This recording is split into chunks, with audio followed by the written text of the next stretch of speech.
오늘 본문은 요한복음 8장 44절 한 절입니다. 제가 읽겠습니다. 너희는 너희 아비 마귀에서 났으니 너희 아비의 욕심대로 너희도 행하고자 하느니라. 그는 처음부터 살인한 자요 진리가 그 속에 없으므로 진리에 서지 못하고 거짓을 말할 때마다 제 것으로 말하나니 이는 그가 거짓말쟁이요 거짓의 아비가 되었음이라. 아멘. 오늘부터 시작해서 가족에 대해서 좀 나누겠습니다. 가족이라는 말 참 좋은 말이고,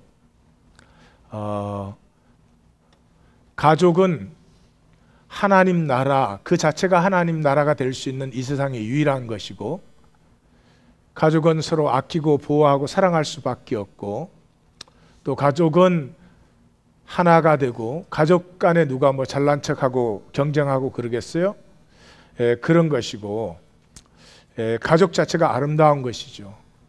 교회의 원천이 될 수 있는 것이고 하나님 나라의 본보기가 될 수 있는 그런 것이기 때문에 마귀가 가장 처음부터 속인 것이고 지금도 가장 많이 속이고 있는 것이고 최후까지 마귀가 속이는 자리는 바로 가족입니다. 그래서 그 가족의 진실을 보는 시간인데 좀 힘드실 수도 있으실 거예요. 왜냐 그러면 가족은 가족의 잘못된 것은 절대로 말하지 않습니다. 타부입니다. 그리고 아주 어릴 때부터 가족의 치부나 수치나 잘못된 것은 보호하도록 우리가 그렇게 훈련되어져 있습니다. 그래서 아무도 말하지 않는 것을 우리가 말하기 때문에 힘들 수 있으실 거예요. 그러나 힘들려고 나누는 건 아니고 그 힘듦 속에 복음이 들어있기 때문에 진정한 복음, 우리의 삶이 정말 새로워질 수 있는 복음이 오직 그 안에 들어있기 때문에 우리가 함께 나누는 것입니다. 이렇게 시작을 해볼까요? 세상에서 조폭보다 더 무서운 게 가족입니다. 말이 좀 이상하죠? 그러나 조폭은 어른이 돼서 들어가니까 아무리 무섭고 힘들어도 뭐 나름대로 견뎌낼 수가 있겠죠. 근데 생각을 해보십시오. 아이가 탁 태어났을 때 그 아이는 정말 연약하고 여리고 정말 헬플레스합니다. 그때 그 아이에게 가족의 행동 방식, 가족의 대화 방식, 가족의 정서 방식, 이 모든 것은 거의 절대적입니다. 그게 따르지 않고는 아이는 살아남을 수가 없습니다. 머리로만 그것을 배우는 것이 아니라 온 몸으로 받아들입니다. 그래서 이 아름다운 가족의 이면성에는 이러한 가족의 참 불건강하고 두려운 부분도 그 속에 들어있는 것입니다. 자, 들어가는 이야기로 테네시 윌리엄스의 유리동물원을 나누겠습니다. 영어 원래 제목은 글래스 미네저리라고, 미네저리는 주가 아니고 주는 큰 동물원이고 동물들이 살고 전시되고 그러지만 미네저리는 이제 이동도 하고요. 동물들을 구경시키기 위한 뭐 그런 작은 동물원들이죠. 그래서 유리동물원 그럴 때 상당히 상징적인 의미가 들어 있습니다. 이 연극 보신 분도 많으시겠지만 한국에서 많이 공연된 연극 중에 하나죠. 그 주인공이 되는 톰이라고 하는 이 아들이 자기의 독백으로 엮어지는 사실은 네 사람이 출연하는 연극이죠. 그 제일 처음에 관객 앞에 딱 나와서 그럽니다. 내 속임수를 주머니 속에 가지고 있습니다. 내 소매 속에도 감추어 두었습니다. 그러나 저는 마술사가 아닙니다. 아니, 마술사와는 정반대입니다. 마술사는 진실 같아 보는 허상을 보여주지만 나는 허상 같아 보이는 진실을 보여줍니다. 이렇게 하고 연극이 시작됩니다. 연극의 제일 첫 번째 등장인물은 아만다라고 하는 엄마입니다. 이 엄마는 그 남편이 오래전에 집을 떠나버렸습니다. 그리고는 자기의 젊은 시절의 환상, 내가 젊었을 때 얼마나 총각들에게 인기가 있었는지 그런 환상 속에 살아가고 있습니다.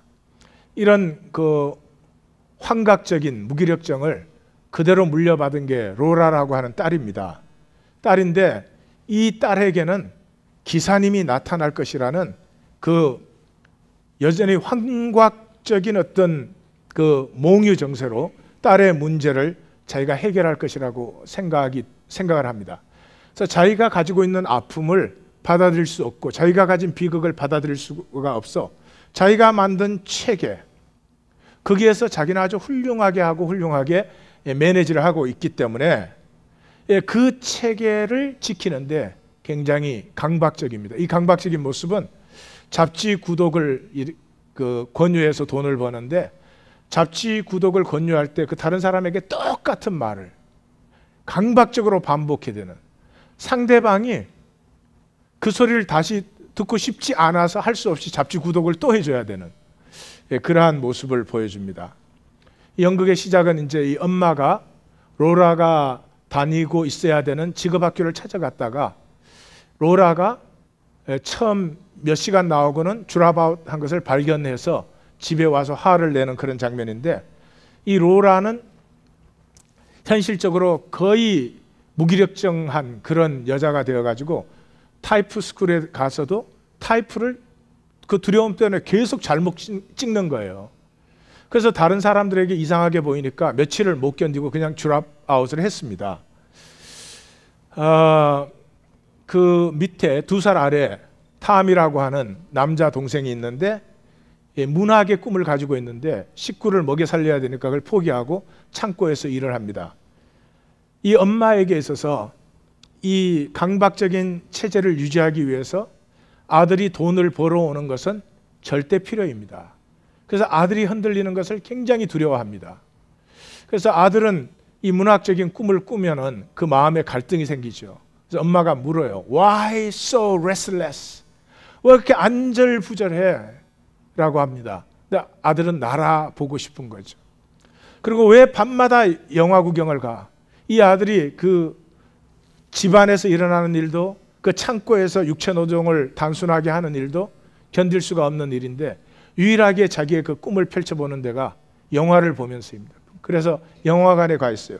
왜 영화관에 가 있느냐고 그렇게 엄마가 소리를 치르니까 Adventure, Adventure, that's the only place I could dream my adventure.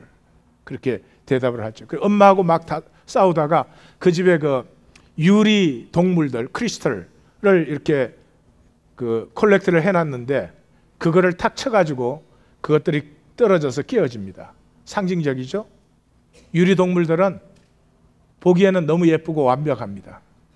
그러나 너무너무 프레줄, 너무너무 약하죠. 겉으로 보기에 우리가 다 완벽합니다. 나름대로 잘 살고 있는 것 같습니다. 그런데 다른 사람의 표정 하나에 상처를 받아가지고 안절부절을 못하고 다른 사람이 누가 진실이라도 얘기를 하면은 그만에 이때까지 내가 갖고 왔던 거짓 체계 전체가 마구잡이로 흔들려가지고 정신없는 그런 우리의 삶을 유리동물로 표현을 한 것이죠. 그렇게 해서 그 엄마와 싸우고 탐이 나가죠. 근데 그 로라가 엄마와 탐을 이렇게 화해시켜 가지고, 근데 엄마가 이제 그 소리 지르는 것 중에 하나가 네 누나가 저렇게 결혼도 못 하는데 너는 남자 하나도 소개시키지 않느냐? 그 같이 일하는 창고에 남자가 없느냐? 막 그럽니다. 그래서 할 수 없이 그 엄마의 기대를 맞춰주려고 자기 친구 짐이라는 청년을 집에 초청을 합니다. 근데 그 짐은 로라가 고등학교 때 좋아했던 남학생이에요. 그래서 짐이 집에 딱 들어오는 순간에 로라가 말도 못해요. 너무 그 자기의 현실에 압도당해가지고 저녁 식사를 하는데 그 자리에 같이 앉지도 못하고 자기 방에서 거의 실신해서 있습니다. 이것이 우리의 모습입니다. 진짜 삶, 진짜 삶을 살아야 되는 순간에, 용기를 내야 되는 순간에, 결단해야 되는 순간에 나에게 싫고 나에게 그것이 해보지 않은 것이라도 내가 해야 될 그런 순간에 우리는 완전히 무기력해집니다. 그동안 내가 만들어 놓은 체계 안에서 습관적으로 해왔던 것 너무너무 열심히 하고 잘합니다. 그러나 진짜 삶은 정말 살지 못하는 이 무기력증을 테네시 윌리엄스는 아주 잘 표현해 주고 있습니다. 그 짐이 집에 왔는데 저녁 식사도 같이 못하고 근데 전기가 나갔어요. 그래서 식사 끝나고 촛불을 들고 짐이 로라가 쓰러져 있는 방에 찾아갑니다. 거기 가서 이렇게 얘기를 해주는데 로라 얘기를 듣고 나서 이렇게 얘기를 해줍니다. 그게 열등의식이라고. 근데 두려워할 것 없다고. 나도 그렇게 시달렸다고. 나도 그렇게 두렵고 자신감이 없었다고. 근데 힘을 낼 수 있다고. 그 자기가 좋아하는 짐이 막 그렇게 얘기해주는 그 얘기를 들으면서 로라가 순간적이지만 막 피어납니다. 그 피어나는 모습이 너무 아름답고 사랑스러우니까 그 짐이 껴안고 춤을 막 춥니다. 그 춤을 추다가 그 로라의 방에 있는 유리 유니콘을 떨어뜨려요. 그래서 유니콘의 뿔이 딱 끼어집니다. 상징적이죠. 로라의 평생에 그렇게 약하게 사는데 겉으로만 너무너무 괜찮고 예쁜 것처럼 살아왔던 그것이 탁 끼어지는 순간이죠. 로라가 괜찮다고 그리고 이것을 그게 자기 자신, 끼어진 자기 자신인 걸 알죠.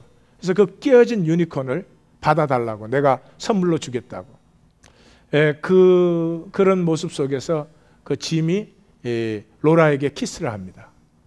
근데 로라에게 키스를 하고 나서 짐이 이게 프라프라하지 않지 않나라고 어색하게 느껴요. 자기는 뭐 순수하게 해준 것이지만 그러면서 나는 사실 약혼녀가 있고 곧 결혼할 거라는 얘기를 합니다. 근데 로라가 괜찮다고 그럽니다. 근데 나중에 엄마가 그 얘기를 듣고 아들 탐에게 너는 남자를 데리고 오는 게 결혼할 남자를 데리고 오냐. 탐이 내가 그걸 어떻게 아냐. 근데 같이 일하는데 그것도 모르냐. 그래가지고 막 그 엄마가 퍼부어댑니다. 그날 저녁에 자기 아버지가 떠난 것처럼 탐은 그 집을 또 떠납니다. 이것이 이 연극의 줄거리입니다. 병든 체계 속에 각자 자기 역할을 감당해야 되는, 그러나 언젠가 우리는 그 역할만으로 나일 수가 없습니다. 탐은 그 중의 역할이지만 우리 자신이기도 합니다. 우리는 언젠가 우리 역할에서 떠나야 됩니다. 물론 연극에서는 집을 떠나는 걸로 되어 있지만 집이 아니죠. 내가 맡았던 역할에서 내가 떠나는 날, 내 날개를 펴는 날이 오게 되는 것이죠. 정신질환은 가족의 병입니다.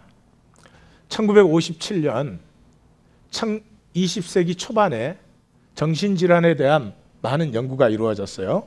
그런데 1957년에 위스콘신에서 있는 크리스천 미델포트라고 하는 분이 라크로스 루트런 하스피럴에서 정신질환을 연구하는 분이었습니다. 우울증, 분열증, 뭐 이런 편집증, 강박증 이런 거 연구하시는 분인데 정신질환은 반드시 가족 안에서 발생한다. 정신질환 사회에서 발생 안 하죠. 가족 안에서 발생한다. 그리고 가족들은 그 증세를 보유한다. 같이 하는 걸 발견했습니다. 거의 같은 시기에, 똑같은 1957년 거의 같은 시기에 저 영국의 입위치라고 하는 데 있는 존 하월스가 역시 가족 연구를 하는데 정신치료에서 가족은 배경이 아니라, 가족은 그 환자의 배경이 아니라 환자 자체이다. 환자는 그 가족의 정신병리를 드러내는 것이다 하는 것을 발견했습니다. 세 번째로 1961년 그 몇 년 후에 메릴랜드에 있는 베데스다 국립정신병원에서 마가렛 싱어와 리맨 와인이라고 하는 두 사람이 함께 연구를 해서 한 환자와 가족 구성원은 비극적으로 밀착되어 있다. 그래서 서로가 희생양을 만들고 서로가 구원해주는 과정을 반복한다. 그 가족에게 어떤 병리적인 증세가 있을 때 가장 쉬운 예가 그 중에 하나는 꼭 문제아가 됩니다. 문제아가 돼요. 제가 왜 그런지 알 수가 없어요. 공부를 못하는 것도 아니고 뭐가 잘못된 것도 아니고. 그러면 가족은 자기들이 가진 병리 정세를 그 사람 쟤 때문에 우리가 문제라고, 쟤 때문에 우리가 이 모양이라고. 그러다가 또 그게 너무 심해지면 죄책감이 생기잖아요. 그러니까 우리가 참아줘야 돼. 우리가 다 이해해줘야 돼. 구원했다, 희생양을 만들었다, 이걸 반복하는 거죠. 조지타운 대학에 있는 머레이 바운스가 잘 설명을 했습니다. 봐요. 남자와 여자가 결혼을 해요. 근데 남자는 자기 원가족의 문제를 가지고 있죠. 여자도 자기 원가족의 문제를 갖고 있어요. 그리고 딱 만나요. 연애를 해요. 연애 때 나타날까요? 안 나타날까요? 연애 때 절대로 안 나타나지. 왜? 연애 때는 안 좋은 건 싹 감추고 이런 모습들만 다 보였으니까. 자, 연애 때 안 나타나요? 근데 결혼을 해서 같이 살면 이제 모든 면에서 하나가 되어집니다. 삶을 하나 나누기 시작하죠. 그렇게 되면 문제가 점점 나타날 뿐만 아니라 선명해지기 시작해요. 친밀감이 높아질수록 갈등이 심화가 됩니다. 그럼 어떻게 해요? 맨날 싸울 수 없잖아요. 맨날 부딪힐 수 없잖아요. 그럼 그렇게 좀 무식한 사람도 가끔씩 있기는 있어요. 그러나 적당한 선에서 타협을 하죠. 예, 가짜 친밀감을 만들어내요. 너무 가까우면 힘들어지니까 적당한 거리감을 둡니다. 서로의 문제를 서로가 없는 척 피합니다. 거짓 모습을 만들어냅니다. 자, 그런데 거기 아이가 딱 태어났어요. 아이가 딱 태어나면 이 아이에게는 그 엄마, 아빠, 자기가 온 우주지요.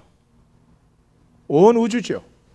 그 병든 세계가 이 아이의 세계가 되는 것입니다. 가족이 가진 병리 정세가 고스란히 흡수되는 거예요.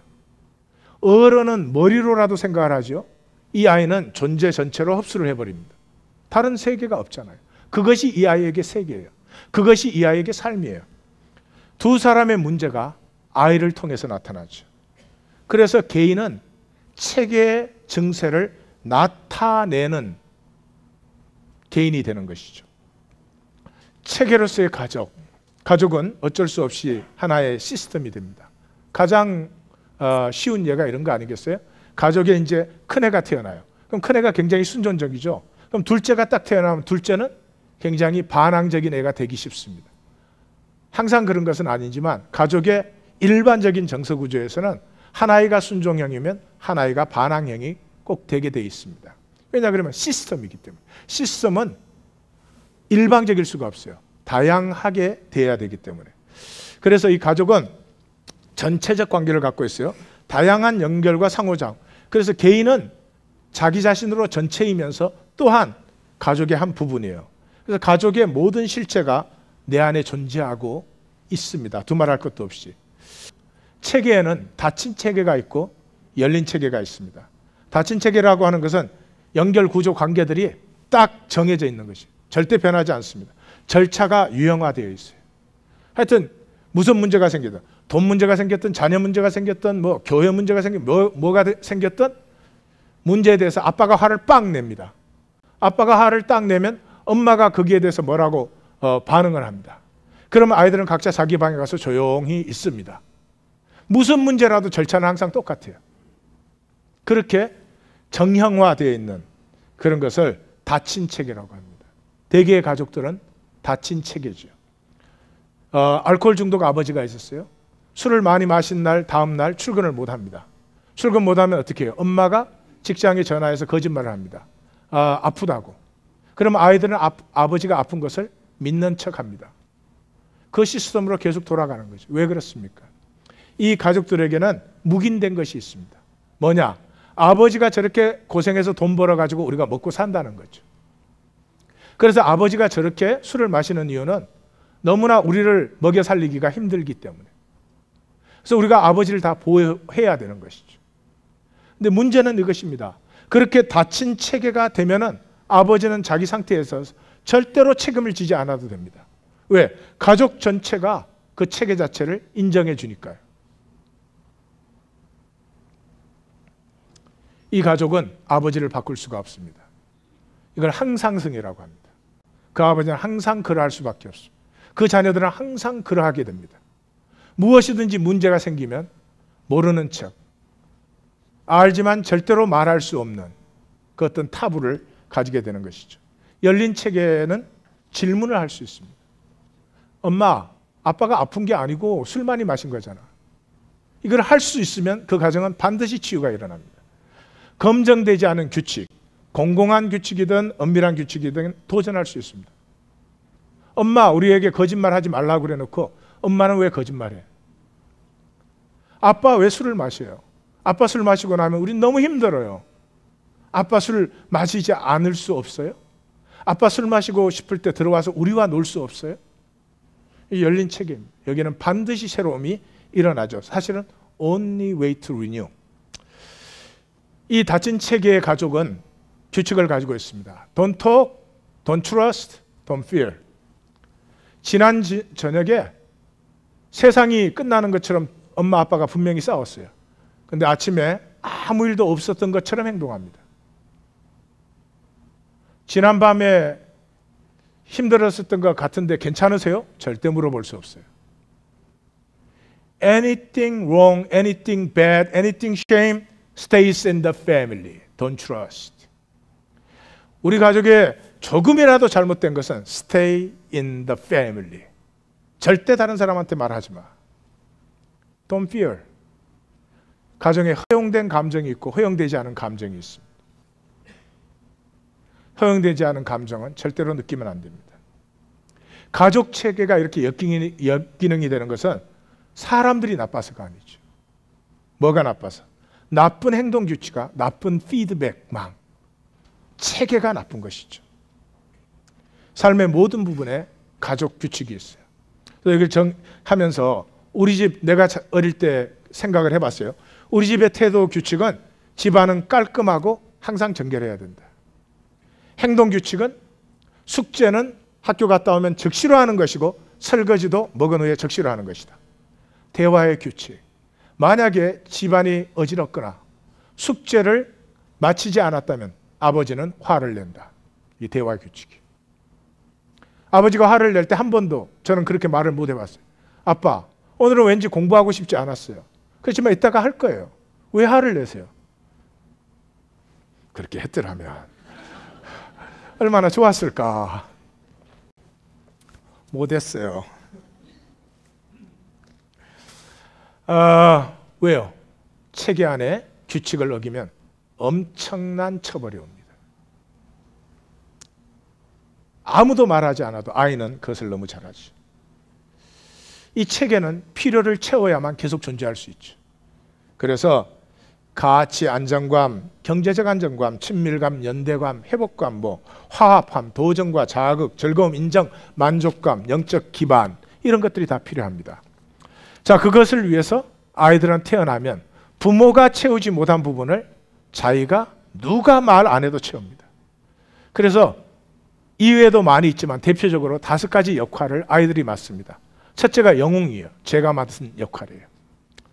우리는 일찍 남편에게 버림받은 할머니가 나는 종손가정에 종손을 낳았고 종손 손자를 보았다. 이 의로 버티는 이 할머니 밑에서 너무나 불쌍한 엄마, 항상 고생하면서도 언제든지 대접받지 못하는 엄마. 아빠도 자기 엄마 말만 듣고 우리 엄마 말은 안 듣고 지 엄마가 우리 엄마보다 중요해? 그래서 그때부터 저는 내가 공부를 잘하면 엄마가 너무나 좋아한다는 사실을 알았어요. 그래서 좋은 성적을 받아다가 엄마에게 항상 주는 거예요. 엄마가 엿을 좋아했어요. 엿장수가 지나간다. 셔츠를 벗어주고라도 엿을 사야 돼. 엄마에게 엿을 갖다 주면 좋아하시니까. 대리부모 역할. 이건 부모가 부모 역할을 잘 해도 나타날 수 있어요. 부모가 자기 동생을 전혀 이해를 못한다. 그런 경우에 그 위에 형이나 언니가 대리부모 역할을 합니다.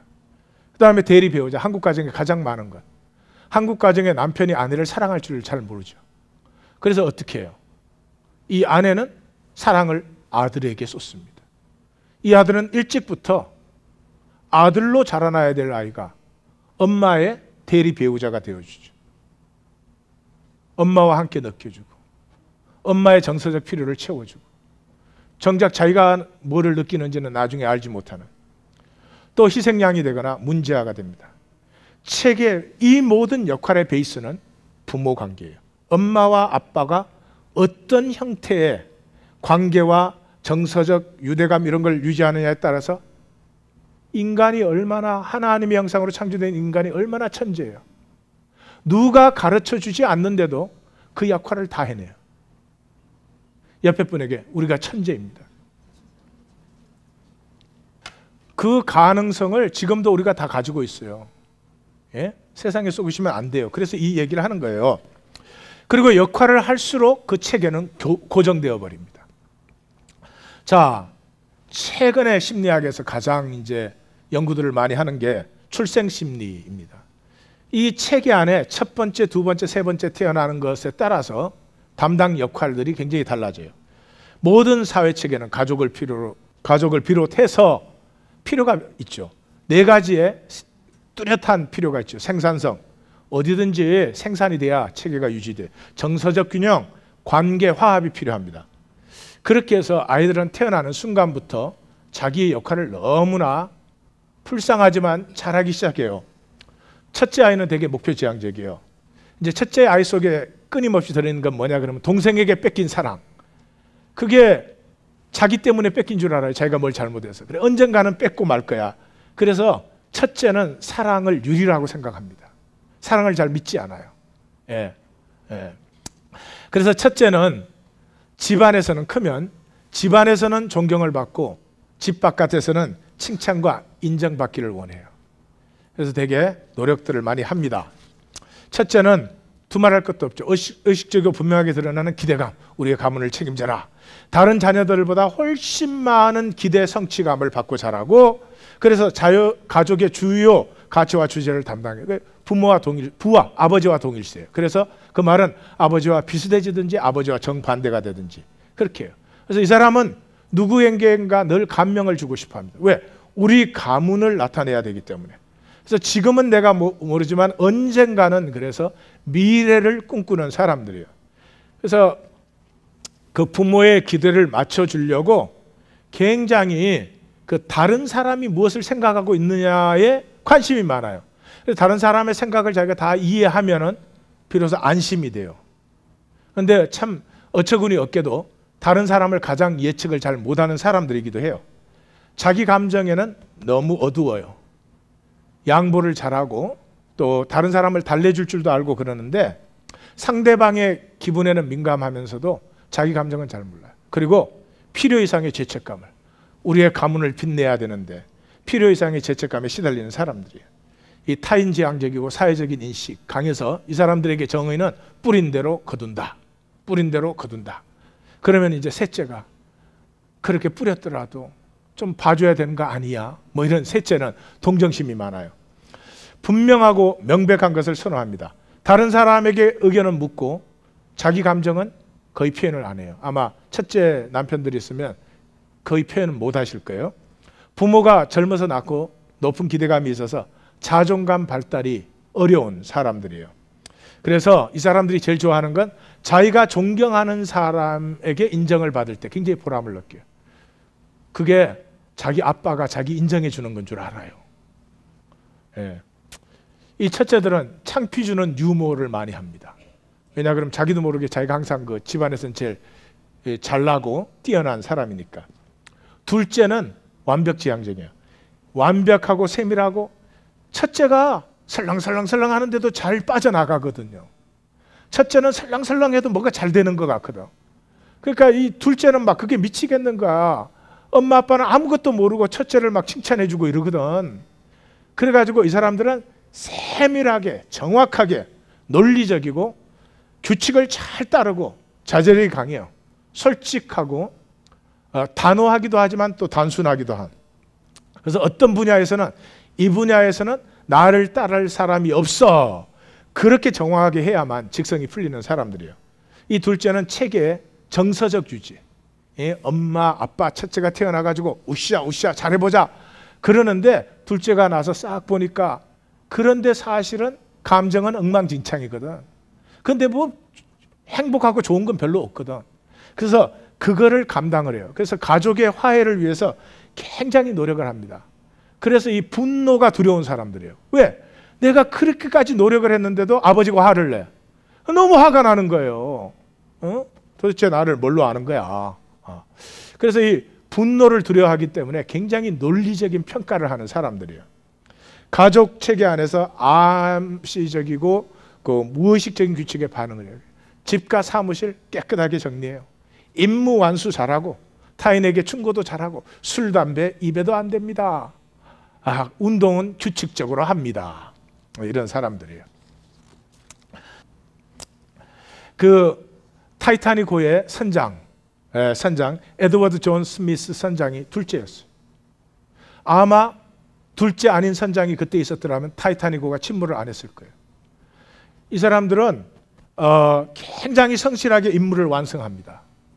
그런데 임무 수행을 잘하지만 책임이 커지면 두려워집니다. 그래가지고 이 책임이 커지는 무기력감이 느낄 때 굉장히 전문가의 말을 필요 이상으로 신뢰를 해버립니다. 그래가지고 배가 절대로 침몰할 수 없다. 이 배는 절대로 침몰할 수가 없다. 칸을 밑에 다 막아놨으니까 물이 들어와도 그 칸에 밖에는 못 들어온. 근데 그 아시죠? 리베트 그 용접이 잘못돼가지고 그 다 터져버린 물 들어오면서 그 절대로 침몰할 수 없다는 그 말을 믿어가지고 그 빙산의 경고를 받고도 속력을 처음에 안 줄였어요. 빙산하고 사고 나서도 그때 바로 조치했어야 될 조치를 취하지를 못했어요. 그냥 무기력하게. 그래서 아주 그 둘째의 대표적인 모습을 보여줘요. 관계는 주로 어머니하고 해요. 첫째가 아버지 쪽이니까 자연스러운 거죠.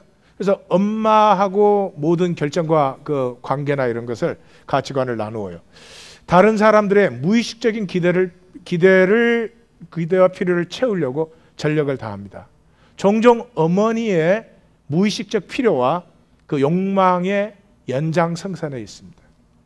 그 조사된 것으로 보면 엄마가 젊은 시절에 좀 바람기가 있었다든지 이런 엄마의 둘째 딸들이 굉장히 남자 관계가 화려해지는 것을 많은 그 조사들이 보여주고 있어요.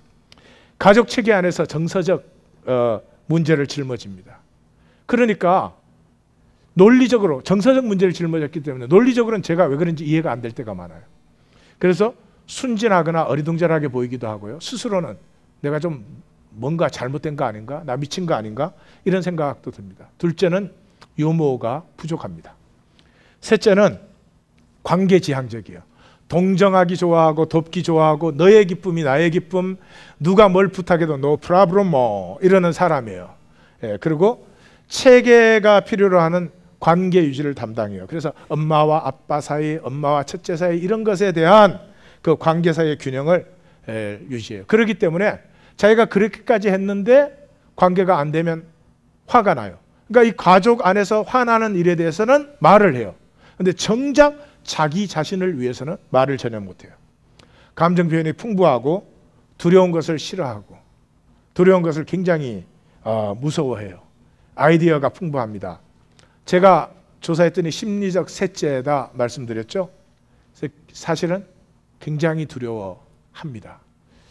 목회하고 한창까지도 성도님들이 만나자고 그러면 두려움이 생겨요. 뭐 하려고 만나지? 아니 또 교회 나간다고 그러는 거 아닌가? 셋째는 비교로 생각을 합니다. 항상 비교로 생각을 합니다. 이미 엄마, 아빠, 첫째, 둘째가 다 있잖아요. 그래서 모두에게 가깝지만 진짜 친한 친구는 한두 명밖에 없어요. 모두에게 친절하게 대해야 합니다. 그러나 진짜 친한 친구는 한두 명밖에 없어요. 주요 관심사는 항상 관계 맺음이에요. 겉으로는 딴청을 피우지만 잘 보시면 그 사람은 모든 사람과 연류가 되어 있습니다. 양가 감정을 가지고 있어요. 동정을 많이 하기 때문에 이쪽도 일리가 있어. 저쪽도 일리가 있어. 이쪽도 타당한 게 있어. 저쪽도 타당한 게 있어. 첫째는 잘 자릅니다. 선택을 잘합니다. 셋째는 선택을 굉장히 힘들어해요. 그래서 그 무엇도 나를 괴롭히지 못하도록 정신적으로 강해져야 된다고 그렇게 자기 정신을 굉장히 디벨롭 시키는 사람이에요. 그래가지고 굉장히 두려우면서도 두려울 때 절대로 괜찮은 척해요. 그 한국에서 무슨 영화예요, 뭐 드라마에서 맨 마지막 장면이 유명하다며요. 지금 나 떨고 있니? 그건 셋째야, 셋째. 이 셋째들은 대받아치는 유머를 잘합니다. 그 자기의 감정의 부담을 덜기 위해서. 그래서 제가 하는 유머들을 보시면 대부분 이 대받아치는 그 자리에 어떤 감정적인 어색함을 슬쩍 이렇게 피해 나가는. 넷째는 타인지향적이거나 전체지향적. 이 넷째는 가장 이해 못 받는 애예요. 심지어 아버지가 돌아가셔서 엄마가 자녀들한테 연락을 하는데 종종 넷째는 빠뜨려요.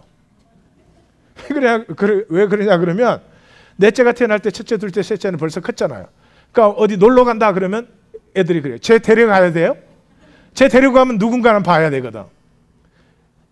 또 넷째가 뭐 좀 끼려고 그러면 야 너는 몰라. 너는 안 돼. 너는 빠져. 그러니까 완전히 하여튼 존재하지만 그 가정 안에 존재하지 않는 애가 넷째예요. 그래가지고 사실은 레이더예요, 레이더. 이 체계의 미해결된 긴장은 이 넷째가. 그래서 경영자로서 가장 성공하는 사람들이 이 넷째입니다. 그래서 넷째 아이는 벌써 이 대학교 다녀보면 알아요. 제가 그 중고등부 사회 갈 때 피자집에 딱 데리고 가면 넷째 아이는 이래요. 이 집은 카운터를 바꿔야 돼. 착 보여요, 착 보여. 피자집 들어갔는데 얘는 그게 그냥 보이는 거예요. 이 집 카운터 바꿔야 된다. 그래서 사실은 걔 말을 따라서 하면 반드시 결과가 나타나요. 아무도 못 보는 사각지대를 가장 잘 보는 아이예요. 그리고 사람들이 이렇게 있으면 게으른 사람을 제일 잘 포착해요. 왜? 첫째, 둘째, 셋째 중에 항상 요리조리 빠지는 형이나 누나가 있거든. 그래서 삶이 매우 분석적이에요. 그리고 투쟁적이에요. 아무도 나를 인정 안 해줘. 그러니까 여기서 살아남으려면 엄청나게 투쟁적이에요. 그래서 실제 그 상담 사례를 보면 이 넷째 여성 중에 하나가 식당에 들어갔어요.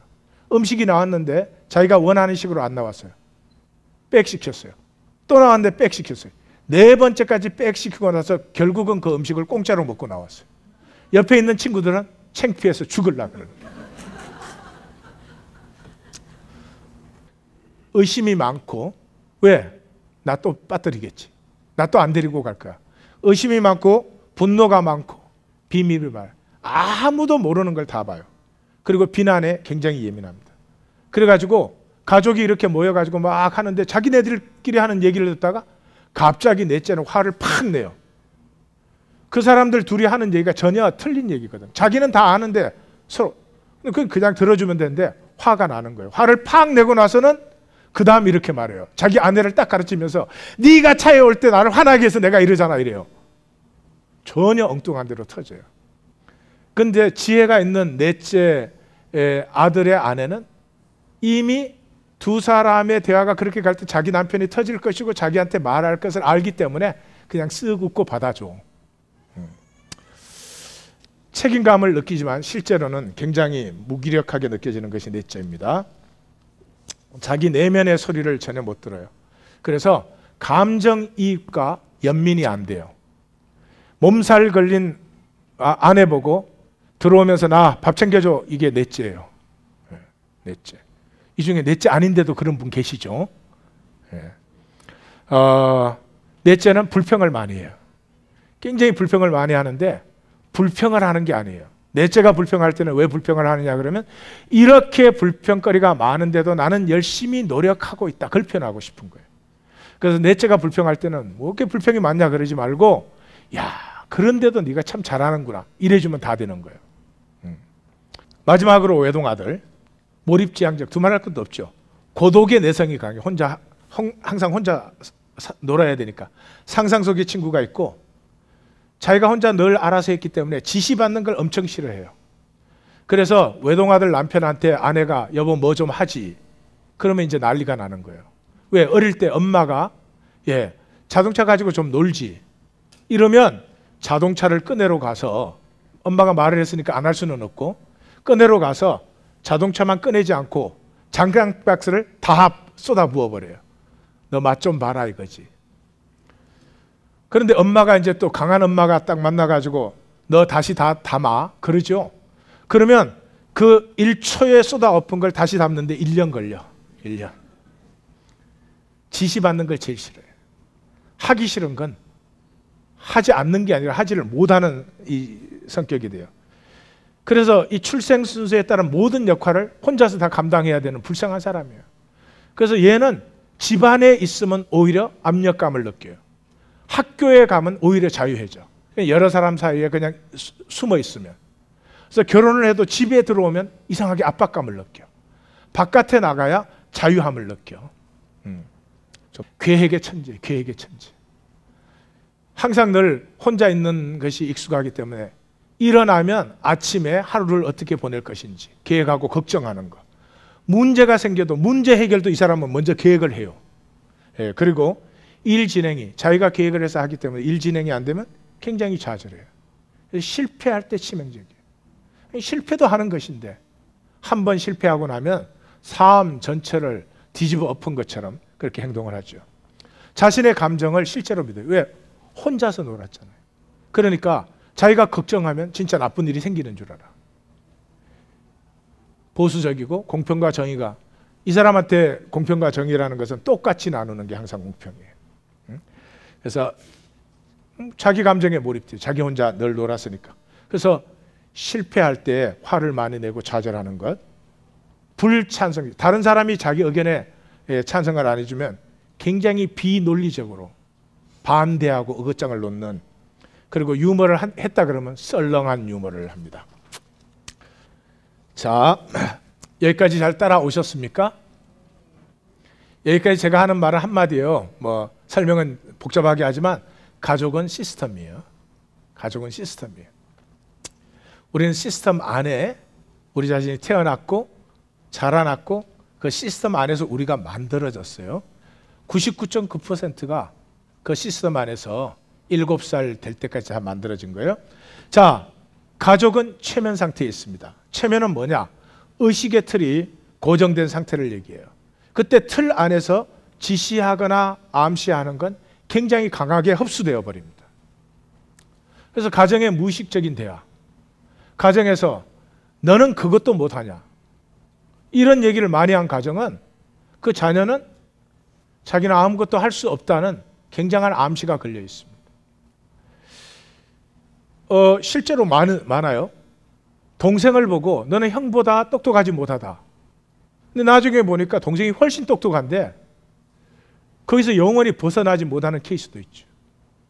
또 딸을 보고 너는 여자 같지가 않고 남자 같아. 이래가지고 평생에 자기가 여자인 걸 부끄러워요. 치마를 못 입어봐. 항상 바지를 입어야 편해. 남자처럼 스웨트를 걸치고 남자처럼 행동해야 편한. 이런 게 다 뭐예요? 누가 가르쳤어요? 아니요. 다 암시로. 가족 전체가 무의식 덩어리예요. Families Undifferentiated Ego Mass라고 모레이 보웬이 그런 이름을, 분화되지 않은 가족 전체가 하나의 자아 덩어리예요. 그래서 가족에게는 주문이 있습니다. 스펠이 있어요. 그 가족 속에서 어떻게 반복되어지는 얘기는요, 그 자녀의 삶 속에서 그게 반드시 일어나요. 한 케이스는 이랬어요. 그 아버지가 왜 그랬는지 그 딸을 그렇게 저주를 해댔어요. 그리고는 그렇게 화를 내거나 하는 말이 너는 꼭 남자한테 강간당할 거다 그랬어요. 이상한 사람들이 참 많아요. 그런데 이 딸이 자라가지고 남편하고 결혼을 했는데 남편에게 비난하고 폭언하고 비판하고 헐뜯고 남편이 잘못하기만을 기다리는 거예요. 남편이 잘못해도 격려를 해주고 이러면 피어날 텐데 남편이 잘못하기만을 기다려요. 실수가 나왔다 그러면 비난하고 헐뜯고 막 소리도 질러대고 자기 아버지한테 한 거 그대로 하는 거죠. 그런데 그 딸 중에 하나가 4번이나 강간을 당했어요. 이거는 논리적인 입장에서는 설명이 안 되는 일이죠. 이런 것을 트라우마틱 반딩이라고 합니다. 비극적인 이 반딩이죠. 가족의 체면성은 왜 생기느냐 그러면 가족 체계는 인과관계가 아닙니다. 가족은 너가 나한테 잘해줬기 때문에 내가 나에게 잘해주고 그런 관계가 아니죠. 생체적 연결과 순환적 믿음, 그냥 태어나는 순간부터 하나의 덩어리예요. 그러므로 절대로 개인이 병적일 수가 없어요. 개인에게 어떤 증상이 나타나면 가족 전체가 그 병세를 가지고 있다. 그래서 가족 체계는 체면 상태에 있어요. 닫힌 체계 있잖아요. 그래서 가족 체계는 항상 하위 문화와 연결되어 있어요. 아까 알코올 중독 아버지에서 보았죠. 아버지가 그러면 엄마도 그렇고 아이들도 그렇고 아빠가 새롭게 됐으면 좋겠어요. 그렇게 말을 해야 되는데 그렇게 하지 못해요. 왜? 아빠가 저렇게 되는 것이 우리의 생존을 그래도 유지시켜주고 있으니까. 가족 체계는 깨어나지 않으면 역기능적인 삶을 대물림하고 있습니다. 그것이 오늘 우리의 모습이에요. 얼마나 아름답고 위대한 것이 인간인데, 생명이 얼마나 존귀하고 영광스러운 것인데 유리 동물이 되어서 남의 표정 하나를 두려워하는, 비판적인 대화는 해보지도 못하는, 심지어 부부 사이에조차도. 당신의 이런 것이 나를 아프게 해요. 그래요? 난 그걸 몰랐어요. 말해줘서 고마워요. 내가 주의할 텐데 앞으로 그런 것이 나오면 나에게 다시 지적해줘요. 이렇게 되면 얼마나 좋겠어요.